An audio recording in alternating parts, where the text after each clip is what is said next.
I can't recall, or I don't remember specifically a single Warzone game I ever played. Right, I don't really remember a single game of BO6 like super vividly, or like I don't remember a zombies map from like the last couple of years super vividly. But you know what I do remember? I remember every corner of High Rise in Modern Warfare 2. I remember jumping off the edge, grabbing onto that like scaffolding that's like hanging down, climbing up, going around the building and getting on top of the roof in High Rise. I remember playing on Wasteland. I remember playing on all the maps on Black Ops 1. I remember playing on all the zombie maps in the old school Black Ops days. You know, Kino, freaking Derice, Ascension, Moon, Shangri-La. I remember all those things, right? But I don't really remember like the modern stuff as much. I remember exactly the sound that the intervention makes, or what it looks like when you do a 360 YY quickscope. I remember what it looks like, getting a lodestar kill streak or a swarm on Black Ops 2. I remember getting a nuke on Modern Warfare 2. I remember all these things, but I even remember what the main menu sounds like when you first load it up. The feeling of coming home from school, hopping on Xbox Live and staying up all night with the boys. A vivid memory I have was when I was in 6th grade was when Black Ops 1 came out. And I remember as soon as the bell like rang for like the end of the day, like my mom like picked me up or whatever. And like, or actually it was my friend's mom that picked us up, but I got dropped off at the house and my mom came home with chicken fingers from TGI Fridays. And I ate it with like honey mustard and fries and stuff. And then she had picked up the Black Ops 1 game for the Xbox 360. I remember playing it all night. I remember one of my buddies at the time slept over and we like literally like were just grinding Black Ops 1 all night. I remember the Halo days. I remember the OG COD days. But now it's like, gaming felt like an escape back then, like magic. Like it was like a portal to another world. And I feel like now I don't know, maybe this is just me. I don't know if you guys relate to this or not. I mean, please let me know if you do. But now it feels more like a job, right? It feels like a treadmill. I feel like these modern games, like they are addicting and it gets people to keep playing, like clearly. But the memories aren't sticking. And I've been wondering, like, is it because the games have changed or is it because we have? Or is it a combination of both of those? So let's dive into this. I want to preface this by saying that I am of the opinion that it's actually both. I do think that modern games have changed, and I do think we have changed as well. So I do think it's a mixture. But let's dive into the reasons why, or maybe if it's one or the other. So one thing that we have to ask ourselves, and I think this as gamers and as people who have spent a lot of money over the course of their life on video games and time, I do think we owe it to game developers and companies to at least be objective.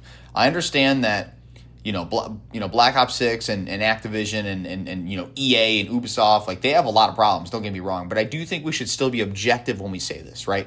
So when we say, the games were so much better back then, right? We have to really think, were they? Or were we more impressionable? Or we were just more present? Or were we just more excited about everything? And I think that's something that we have to hold ourselves accountable for, because you can't deny how much love was poured into the design of old Halo maps, the old school Call of Duty maps, or even single player campaigns that stuck with you for years, right? We can't deny that. But one thing I will say is I do think there are still good games coming out in the modern day. I do think that as well. I'll give you a perfect example. Like I played Assassin's Creed my whole life, and I'm a big fan of the series. But when Assassin's Creed Mirage came out in 2023, everyone was crapping on the game. They're saying it was slop and not good. I thoroughly enjoyed it. I thought it was a great Assassin's Creed. I really did.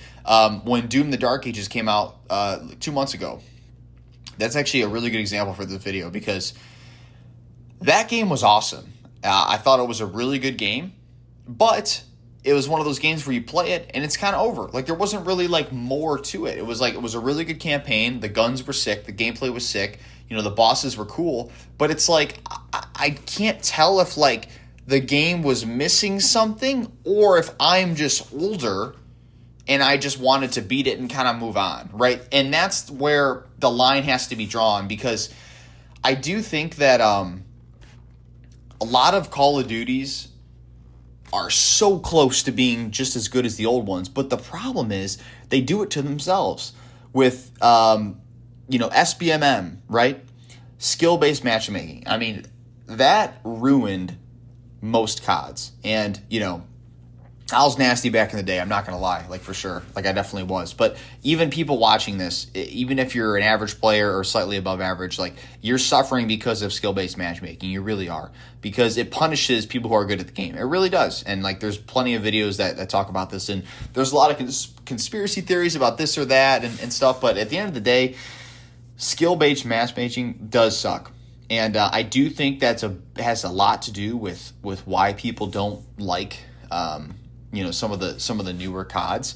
But I still think it's good to be objective when, judging these games. So I'm gonna go back into COD here in a second. But before I dive deeper into it, I want to talk about that our brains have changed a little bit. I do think that, at least for me, and I know other people, can agree with this as well, that our dopamine receptors are low-key broken, right? We live in a TikTok world, scroll.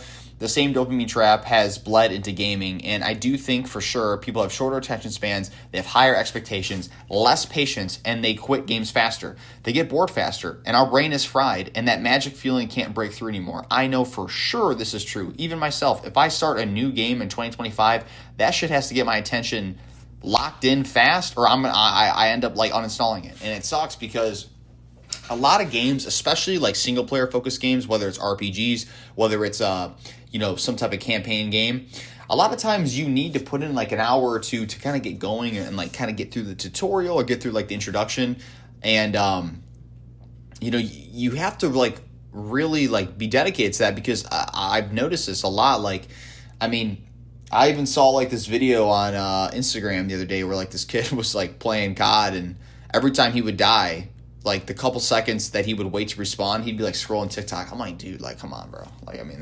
That's just crazy. But in reality, unfortunately, we live in a world where our dopamine receptors are fried and our attention spans are shorter. So I do think we have to consciously be aware of that. And quite frankly, guys, you can't necessarily say a game's bad because it happens to start off slow and you can't dedicate yourself to it. I think that's the one thing that's unfair to these gaming studios, is the fact is if your dopamine receptors are fried and you can't pay attention, how are they supposed to solve that, right? So I do think that's one thing that as consumers we have to be aware of. Now, to kind of dive deeper though, I do think that back in the day, games were an art form. It was something that they put a ton of time in, a ton of people worked on it. There wasn't AI stuff really back then. They put real heart and soul into these games, and it was an art form. It was something that they were proud of.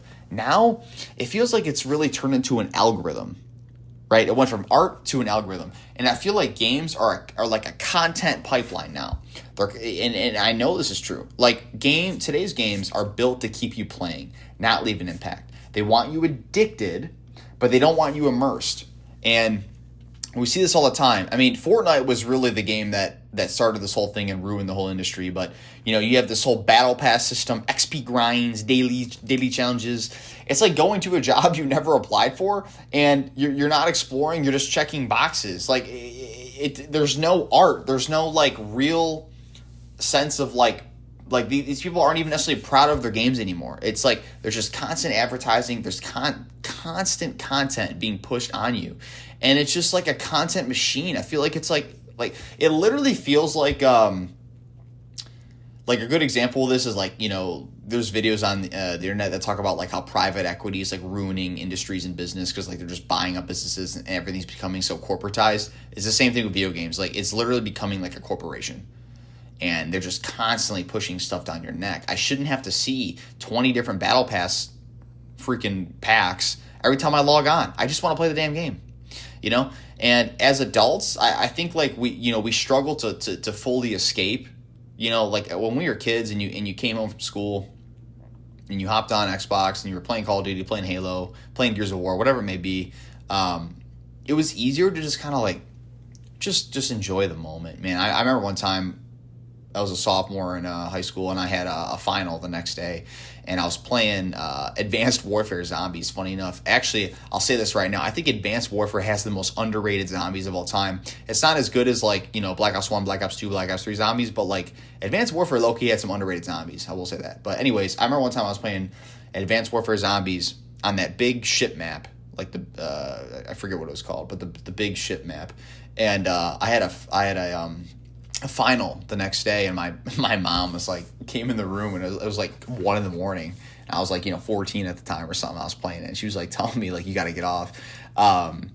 But you know, back then, like you would just get immersed into these games, and like the time would run away. I remember when I used to play Skyrim, like I would literally play Skyrim, and it would be like 3 p.m. and then all of a sudden I would look and it'd be like 10 p.m. Like, what?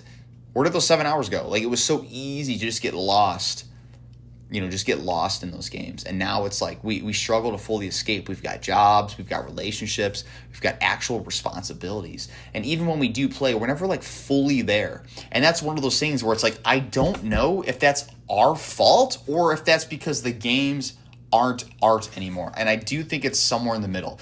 I do think part of growing up is realizing that you'll probably never feel what you felt as a kid, not because the world is worse, but because you've changed, and that's okay. Like, that's a normal part of life, but on top of that, it just sucks because these games, like I said, are not an art form anymore. And I do think a lot of us are experiencing the live service burnout and the microtransaction fatigue, man. It's like games now launch half finished. What happened to the days when you go to GameStop, you pay $60 for a game, and you get the whole fucking game? Like, you actually get the game. You actually get what you paid for. Games now launch half finished, and they expect you to pay, like, they expect you to pay more than you did back then, and you get less. And that is where I think people are getting pissed off. Like, the one thing I don't like is when people come on YouTube or, you know, social media, and they come at these gaming industries and they're like, I can't believe you're charging $70 for a game. That's ridiculous. So I push back on that. I don't think it's ridiculous for companies to charge $70 or $60 for a game. But what I do think is ridiculous is charging that sum of money and not even giving you the whole fucking game. Like, if you're going to charge money, at least deliver. Like, that's where I draw the line. Like, I have no problem with a company wanting to make money. I have no problem with a company wanting to charge full price for a game, but you better fucking deliver on what you say. And quite frankly, a lot of times they don't, right? I love Halo. Like, I think Prime Halo is like one of the best primes of all time. You know, Assassin's Creed, Halo, COD, all those had amazing primes. But one thing I will say is when Halo was bought out by 343, right? And there's this new type of Halo going on now. I mean, even Halo has totally turned into this whole live service thing. I haven't even played Halo in like a long time. But what I was going to say is, I don't remember the exact timeline, but I remember when Halo Infinite launched. I believe it launched in like December, like 2021, if I'm correct, like December 7th, 2021. I'm pretty sure they didn't even have Forge until like a year and a half after it came out. Like, bro, you're Halo. Your whole identity is around Master Chief, custom games, and Forge and campaigns. Like, custom games was always a huge thing. And you're telling me you didn't even launch Forge until like a year after it came out? Like, that's crazy to me. And like, even with Call of Duty, man, like, you know, this new COD that's coming out this year, Black Ops 7, I'm not going to lie, like, I'll definitely play it for like a couple weeks. I'll definitely play the campaign, maybe check out the multiplayer, but I would never pay full price for it. The only reason I'm going to play it is because it's going to be on Game Pass, and I pay for Game Pass. So I'm going to try it out. You know, I'll probably play the campaign and maybe play multiplayer for like a week or so, but, man, it's... You know, I'm not going to let myself get sucked into that again. It's just not worth it. Funny thing about me, I played Black Ops 6 when it came out for a little while, but I actually uninstalled BO6 in January, and I'm currently recording this in July, so it's been 6 months, and I have not went back to it. And it's funny because it's so true. Modern games are addicting, right? Like, I'll see clips of BO6 and like see some dude, for his eyes or something, running around with a Tonto shooting people, and I see like these numbers on the screen, like, and I will say, like, I'm like, my dopamine receptors, like, damn, like, looks fun, but I won't go back to it. I refuse to. I want to work on other things in life. I really do. And if I do have time to play video games, like, honestly, man, like, I'd rather just play, like, sometimes I'd rather play like an indie game or like a story game or, you know, anything else besides these live service games, man. People are burned out. I'm so tired of seeing all these skins, loot boxes, you know, time-gated content. It's not about art anymore, like I said. It's about extracting as many resources as they can. It's literally like a parasite. I don't know if you guys know, like, the definition of a parasite. I don't know the exact definition, but what does a parasite do? It bonds to a host and it extracts everything it can out of them. Resources, nutrients. That's what it does. It's literally what COD is a fucking parasite.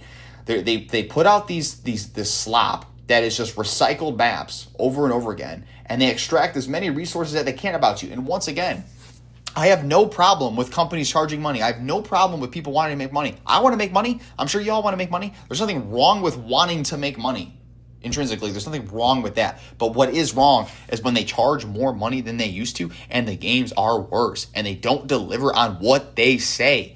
That is what's frustrating to people. That's what's frustrating, right? Like, if I'm paying full price for a game, I want it to work. How come when I launch Call of Duty, every time you launch it, it says, update requires restart? What fucking update? Every time I go on there, I have to restart it. Like, how, like, it's 2025, bro. Like, people back in the day would, like, develop a game, Call of Duty, with no AI, fully humans, and the shit worked fucking fine. Now, every time I load up Call of Duty, update requires restart. Motherfucker, how many times do I have to restart the fucking game?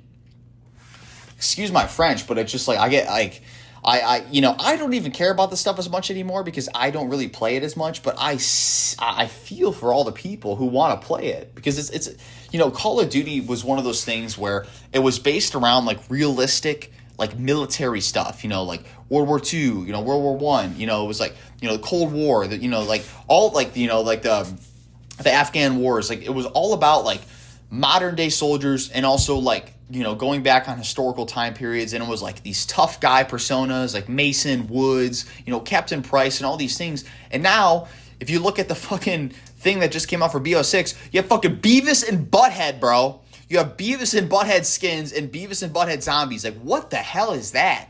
Like, if I was playing BO6 right now and I was on a fucking kill streak and I got killed by fucking Beavis and Butthead, I would crash the hell out, bro.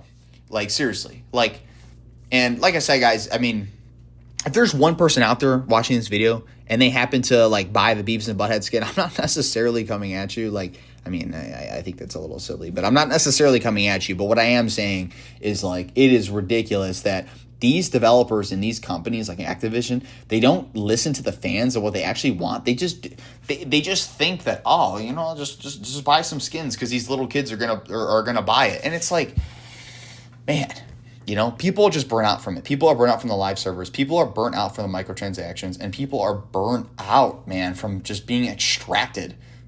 And on top of that, you don't even own your games anymore. Like, think about that. The whole thing that came out a couple years ago where, like, the World Economic Forum, like, they have, like, their agendas, and one of them is, like, you will own nothing and be happy. Well, it's happening in the gaming industry, right? The death of ownership. You don't even own your games anymore. You're just leasing access.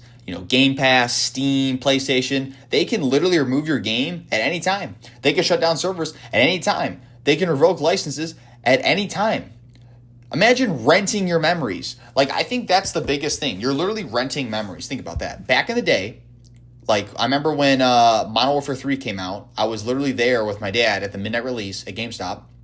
You bought a physical copy of the game, and then no matter what, like, if the world could end, like, the Xbox could shut down, but guess what? If I had a physical Xbox 360 and I had the disc and I had internet connection, I could put the disc into the Xbox and play it. Now, they can revoke the license at any time. When you buy a game digitally, you're literally just buying access to the license to play it. That's literally what you're doing.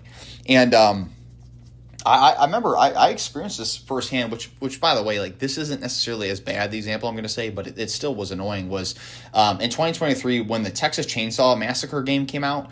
I actually played that a lot. Like, I put a good amount of hours in that game because it was basically like Dead by Daylight, but in my opinion, a little better. And I was playing it on Game Pass for like a year, and then all of a sudden they removed it from Game Pass, and then they were trying to charge $40 for it. I had waited till it went down to $15 and bought it on a deal. But I just think it's funny. It's like I already had put, like, 6 or 7 days into the game, and then, like, they just revoke it off, like, this service. Like, it's just, like, funny to me, bro. It's like, it's just weird. Like, if it's been on this thing for so long, why would you revoke it? Like, a lot of people aren't going to pay full price for a game that's been out, like, a year or two already, and especially if it's not, like, a AAA game, like, for sure. But You see this all the time with certain old Call of Duties or certain old Halos or stuff, like shutting down servers. It's like that could happen at any point in time. And I think people are just, like I said, fed up with having the resources extracted from them and just fed up with not actually owning their games. And on top of this, like I said, inflation's going up, housing prices are going up, food costs are coming up. People are getting squeezed with every single penny and resource they have. And on top of that, they're being asked to pay more for a game that's literally has less than what old games used to have. And I think that's the thing, right? A lot of these games now too, why are they always online, right? I've never understood that. Like, back in the day, when you played an RPG like Skyrim or something, it was like a single player game. But like, why do all these games have to be like those always online models? Like if I buy a game and I'm playing the story, like the campaign, and I go to pause the game to go like to the bathroom or like walk away for a second, and I can see the enemy still moving, I just get pissed, man. Like, bro, I should be able to pause my game, especially if it's a single-player game. I hate games like that, right? There's these day one patches. There's these always online stuff. You can't just put a disc in and play anymore. Like, we used to sit down, like I said earlier, we used to sit down and lose ourselves for hours. Now we're waiting for updates. We're getting booted from servers, or we're navigating endless menus, or update requires restart 5 times in a row. It's like, I think we just miss what gaming used to be, right? The LAN parties, the split screen Halo, the Skyrim. Those things weren't just features; they were culture. And quite frankly, now it's all gated, disconnected, and over monetized. And I think that's the biggest issue. So to kind of wrap this up, I do think it's perfectly justified to have the frustration that we have from the live servers burnout, the cash grab slop, the stupid skins, the Beavis and Butthead skins, the death of ownership. Like, I think all of that is totally valid, totally. But I also think it's important for us to recognize that we do live in a society where, our attention spans are shorter. We do have more responsibilities. We are older now. So I do think we're slightly at fault as well for how we feel about these games. But if I had to give it percentage-wise, I would say it's like 15% us, 85% them. Like, I would say it's mostly them. So, like I say, guys, modern games are addicting. They're fun. But, they're addicting, right? They're engineered to keep us coming back. But quite frankly, they're not memorable. I don't remember them as much as I did the old ones. And they just don't hit the way they used to. And I'm sure you guys agree, right? I don't think that's just nostalgia. I think it's a reflection of what we lost, right? We've lost that with the art form, the design, the ownership, and the presence of those games. And here's the thing, like there's still going to be moments. There's still good indie games out there. There's still good single player gems. There's still good even AAA games. I do just think that they are kind of, a little more rare, and they are harder to sometimes come by. And, games that take risks and respect the player, they're just buried under the live service slop now, and you just have to go looking for them. So I want to hear from you, like, what's the last game you guys played that actually felt memorable? Like something you'll still be thinking about in 5 years from now. And do you think yourself that games have gotten worse? Or do you think that it's more so kind of on our fault and our side? I told you what I think. I think it's probably 85% them, 50% us if I had to put a percentage on it. But I'm curious to hear what you guys think, if it's more us or them. But drop it in the comments. Let's talk about it. Let me know your biggest quarrel with modern day gaming, or the thing that I guess annoys you the most. I'd love to hear about it. But I think we need to find our way back to kind of, being present with the games we try to play, but also be cognizant of, like I said, a lot of the live service stuff that's out there today. But drop it in the comments, the things you experience, and maybe your favorite game of all time, or the one they have the most memories with. And I look forward to reading them. So I'll see you guys in the next one.